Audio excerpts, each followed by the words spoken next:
بھی پردے کی آیات نازل نہیں ہوئی تھی تو لوگ ایک دوسرے کی طرف جاتے تھے۔ حضرت سلمان فارسی رضی اللہ تعالیٰ عنہ حضرت ابو درداء رضی اللہ تعالیٰ عنہ کے گھر میں تشریف لے گئے تو دیکھا کہ ان کی بیوی بڑی غمگین بیٹھی۔ تو آپ نے فرمایا بہن کیا ہوا؟ تو کہنے لگی تمہارے بھائی کو دلچسپی کوئی نہیں رہی، ہر روز روزہ رکھ لیتا ہے اور ساری رات نفل پڑھتا ہے۔ حضرت سلمان فارسی کہنے لگے ٹھیک ہے کر لیتے ہیں بندوبست۔ نماز دین ہے کہ نہیں؟ دین ہے نا یہ چیزیں۔ لیکن حضرت سلمان فارسی جناب ابو درداء سے کہنے لگے آج میں نے تیرے گھر میں رہنا رات کو، کیونکہ وہ تو ساری رات نماز پڑھتے تھے، نفل پڑھتے تھے۔ انہوں نے کہا ٹھیک ہے، ایک بستر لا کے بچھا دیا حضرت سلمان فارسی کے لیے۔ سلمان فارسی فرمانے لگے دوسرا بھی لا۔ اب وہ کیا کرنا ہے؟ فرمانے لگے تو نے بھی سونا ہے، میں نے بھی سونا ہے، تو نے بھی سونا ہے، عشاء پڑھیں گے اور پھر دونوں سوئیں گے۔ کہا میں نے تو نماز پڑھنی ہے۔ فرمایا تہجد کے وقت اٹھ کے پڑھیں گے، اللہ کے رسول بھی رات آخری حصے میں جا کے نماز پڑھتے ہیں۔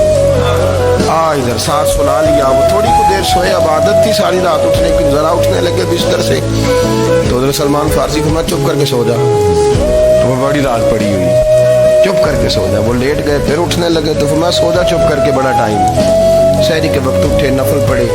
ان کا ارادہ تھا روزہ رکھنے کا، تو فرمانے لگے کل رکھا تھا نا نفلی روزہ، جی رکھا تھا، پرسوں بھی رکھا تھا، ترسوں بھی رکھا تھا۔ فرمایا آج نہیں رکھنا، آج میں تیرا مہمان ہوں، سارا دن کٹھے مل کے روٹیاں کھائیں گے، آج نہیں روزہ رکھنا، سلا دیا۔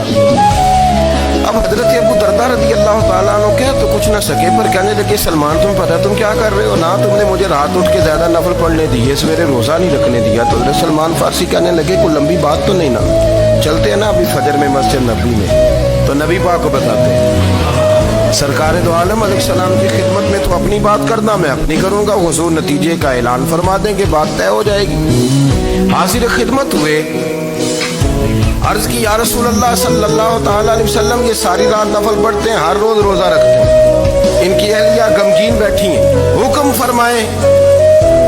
نبی پاک صلی اللہ علیہ وسلم نے فرمایا پھر ہوا کیا؟ یا رسول اللہ میں نے رات سلایا ہے، سحری میں اٹھایا ہے، سویرے روزہ نہیں رکھنے دیا۔ نبی پاک نے فرمایا سلمان فارسی نے ٹھیک کیا، سلمان فارسی نے ٹھیک کیا۔ پھر حضور نے فرمایا، نبی کریم نے فرمایا ابو درداء تیرے اوپر اگر اللہ کا حق ہے، اس کے رسول کا حق ہے، دین کا حق ہے، تو فرمایا تیری آنکھ کا بھی تیرے اوپر حق ہے، تیرے وجود کا بھی تیرے اوپر حق ہے۔ یہ حضور نے فرمایا تیرے بچوں کا بھی تیرے اوپر حق ہے، تیری بیوی کا بھی تیرے اوپر حق، اس حق کو بھی سمجھے۔ حقوق اللہ بھی ہیں، پر تیری آنکھ کا بھی تیرے اوپر کیا مانا کہ تیری آنکھ سونا چاہتی ہے تو اسے سلا بھی، تیرے وجود کا بھی تیرے اوپر حق، تو تیرا وجود آرام کرنا چاہتا ہے تو اسے آرام بھی کرا۔ اور پھر وہاں نبی پاک صلی اللہ علیہ وسلم نے فرمایا میں تم سب سننا یہ لفظ حدیث کے، حضور نے اسی موقع پر فرمایا میں تم سب سے زیادہ اپنے رب کو جانتا ہوں اور میں تم سب سے بڑھ کر اپنے رب سے ڈرتا ہوں۔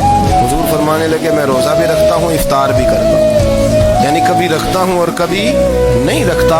فرمایا میں نفل بھی پڑھتا ہوں اور اپنی بیویوں کو وقت بھی دیتا ہوں۔ سرکار مسجد میں بھی آتے تھے، نواسوں کے ساتھ کھیلا بھی کرتے، ان کے ساتھ پیار بھی کرتے، تو اتنے بڑے حقوق حضور نے بیان فرمائے عورتوں کو۔